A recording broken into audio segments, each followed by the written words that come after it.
انسان په دوو شیانو کې سخت دوکه ده، الصحت والفراغ. یو صحت ده بل فراغ ده. خدای پاک صحت تر کړی ده، د صحت د جوړوالي په وخت کې سړي ته معلومات نه کېږي. هر عبادت سړی کولی شي، هر خدمت ته مسلمان کومک کولی شي. کله چې مریض شي اوس خو جومات ته نسم تلای، اوس خو تلاوت نسم کولی، اوس خو ذکر نسم کولی، بیا معلومات ورته وشي. یو د سړی د خپل صحت مراعات کوي، او بل والفراغ، فراغت له مصیبتو شي سړی خلاص شي. الله هم دې وساتي. دا ځینې خلک په بدیو باندې لګیا وي. دا بدیدار نه ده، دغه له خپله سوري زخم ډارېږي چې دا سوری وي په دغه پسې چې وګوري چې وایي دا خو لکه چې هغه کس پسې راورسېدی چې ازمات د چا سره بدي ده. مخکینی یو باچا تېر سوی ده بني اسرائیلو کې، وایي دی ډېر ظالم باچا و او ډېر غټ لښکر و دنیا یې درلوده. یو وخت کې اراده وکوله چې دی د خپل ملک ننداره وکړي، د خپل ملک وګوري. نو یې د خپلو عسکرو ته وویل چې ما ته اسان راوباسئ. په هغه وخت کې خو سوارلي اسان و، دا اسونه اسان راوباسئ چې زه په دغه باندې لاړ سم او ما ته جامې راوړئ چې زه یې واغوندم.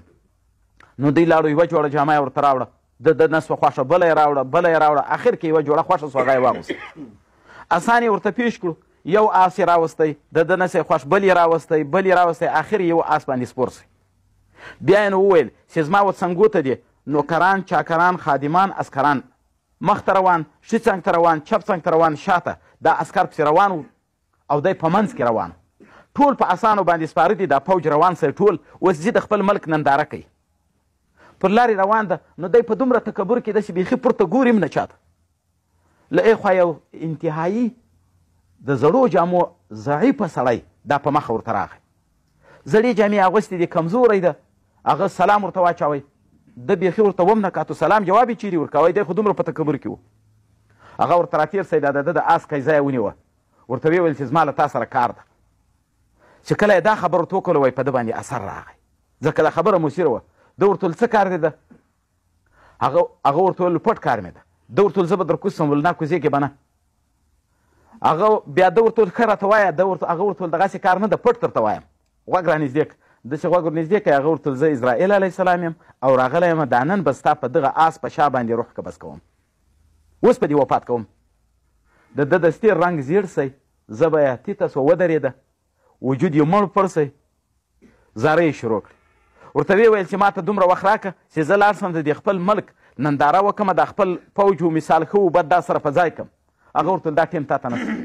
بیا ورته دومره اجازه راته وکړه چې خپل کور ته لاړ سم، د خپل بچیانو څخه رخصت واخلم، د خپلې ښځې د خپلو څخه رخصت واخلم. هغه ورته ویل دومره اجازه هم نشته، روح یې ځینې قبض کوي، په آس سربیره لاندې راولوېدی. اسان یې ورته پیش کړو، یو آس یې راوستی، د ده نه سې خوښ، بل یې راوستی، بل یې راوستی، اخر یې یو آس باندې سپور سئ. بیا یې نو وویل چې زما و څنګو ته دي نوکران، چاکران، خادمان، اسکران، مخ ته روان، ښي څنګ ته روان، چپ څنګ ته روان، شاته دا اسکر پسې روان و او دی په منځ کې روان و. ټول په اسانو باندې سپاره دي، دا فوج روان سئ ټول، اوس ځي د خپل ملک ننداره کوي. پر لارې روان ده، نو دی په دومره تکبر کې داسې بیخي پورته ګوري هم نه چاته. له ای خوا یو انتهایي د زړو جامو ضعیفه سړی دا په مخه ورته راغی. زړې جامې اغوستې دي، کمزوری ده. هغه سلام ورته واچوئ، ده بیخي ورته وم نه کاتو سلام جواب یې چیرې ورکوئ، دی خو دومره په تکبر کې و. هغه ورته راتېر سئ، دا د ده د آس قیضه یې ونیوه، ورته ویې ویل چې زما له تا سره کار ده. چې کله یې دا خبر ورته وکړله، وایي په ده باندې اثر راغی، ځکه دا خبره مثیره وه. ده ورته ویل څه کار دی ده؟ هغه ورته ویل پټ کار مې ده. ده ورته ویل زه به در کوز سم، ویل نه کوزېږې به نه. هغه بیا ده ورته ویل ښه راته وایه. هغه ورته ویل دغسې کار نه ده، پټ درته وایم، غوږ را نږدې کړه. ده چې غوږ ور نږدې کړی، هغه ورته ویل زه اسرائیل علیه السلام یم او راغلی یم دا نن به ستا په دغه آس